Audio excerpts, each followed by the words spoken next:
بسم الله الرحمن الرحیم. د ټولګټو وزارت له لوري د کندهار هرات لویې لارې په اوږدو کې د هلمند ولایت په نادعلي او واشیر ولسوالي او اړوند سیمو کې د دوه محراب مسجدونو د رغونې چارې د څه باندې 80 میلیونه افغانیو په ارزښت پیل شوې.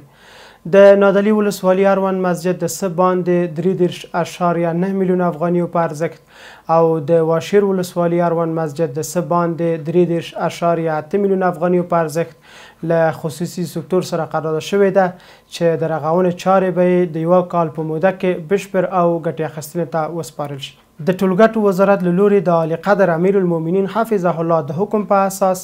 د لویو لارو په اوږدو کې 15 محراب مسجدونه رغول کیږي چې د هر یو مسجد لپاره 3 جریبه ځمکه ځانګړې شوې ده او په یو وخت کې به 300 تنه 170 نارینه او 110 ښځینه لمونځ کوونکي لمونځ کوي.